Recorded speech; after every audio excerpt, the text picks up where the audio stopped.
ঈদ উপলক্ষে রাজধানীর মিরপুর জাতীয় চিড়িয়াখানায় দিনভর ছিল বিনোদন প্রেমীদের উপচে পড়া ভিড়। দেশের বিভিন্ন প্রান্ত থেকে দর্শনার্থীরা পরিবার পরিজন নিয়ে মিরপুর জাতীয় চিড়িয়াখানায় ভিড় করছেন।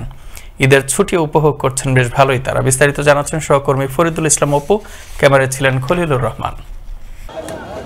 রাজধানীর বিভিন্ন বিনোদন কেন্দ্রগুলোর মধ্যে অন্যতম একটি স্থান মিরপুর জাতীয় চিড়িয়াখানা। প্রতি বছর ঈদের দিন থেকে পরবর্তী কয়েকদিন মিরপুর চিড়িয়াখানায় থাকে উপচে পড়া ভিড়। এবারও ঈদ উল ফিতরে হয়নি তার ব্যতিক্রম। মাঝে মাঝে আসা হয়, ঈদ উপলক্ষে একটু বেশি আসা হয়। আমরা আসছি বাগেরহাট ষাট গম্বুজ এলাকা থেকে। এখানে সেই হিসেবে আমরা আসছি যে আমাদের মিরপুর চিড়িয়াখানা, এই জায়গাটি যে কেমন সুন্দর, বাংলাদেশের একটি ঐতিহ্যবাহী একটা জায়গা। খুব ভালো লাগতেছে, ঈদের আনন্দ করতেছি, অনেক কিছুই দেখলাম। আমি আশুলিয়া থেকে আসছি বাচ্চা কাচ্চা নিয়ে ঈদের সময়। বেলা বাড়ার সাথে সাথে বাড়তে থাকে দর্শনার্থীর সংখ্যাও। বিভিন্ন খাঁচার সামনে দাঁড়িয়ে পছন্দের পশু পাখিকে দেখার জন্য নিয়মিত যুদ্ধ করতে হয়েছে অনেক দর্শনার্থীকে।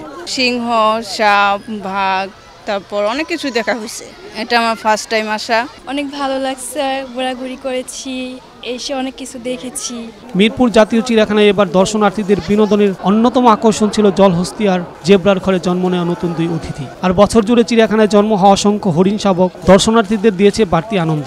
এছাড়া বাঘ, হাতি, চিতা, উল্লুকের খাঁচাগুলোর সামনে ছিল প্রচন্ড ভিড়। বানরও দেখেছি, তারপর বক পাখি দেখা হলো, এখন আরো অনেক কিছু দেখা বাকি। এখানে এসে বিভিন্ন প্রজাতির বানর, কুমির, সিংহ, জলহস্তি, তাছাড়াও বিভিন্ন ধরনের ময়ূর, আরো অনেক কিছু দেখেছি। এগুলো দেখে আমার খুব ভালো লেগেছে।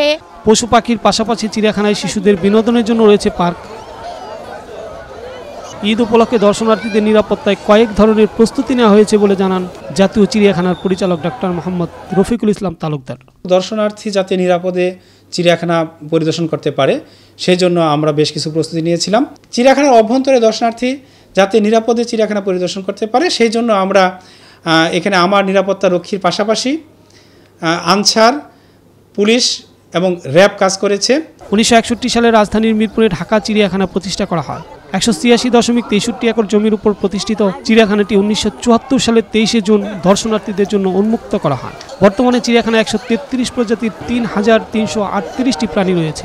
বছরের অন্যান্য দিন এখানে তেমন লোক সমাগম চোখে না পড়লেও ঈদ উপলক্ষে অসংখ্য দর্শনার্থীর পদচারণায় মুখর মিরপুর জাতীয় চিড়িয়াখানা। বিভিন্ন প্রজাতির পশু পাখির সাথে শিশুদের পরিচয় করে দিচ্ছেন অভিভাবকরা। মিরপুরের এই চিড়িয়াখানাকে আরও সমৃদ্ধ করতে যথাযথ উদ্যোগ নেবে যথাযথ কর্তৃপক্ষ, এমনটাই প্রত্যাশা সকলের। ফরিদুল ইসলাম অপু, আনন্দ টিভি, ঢাকা।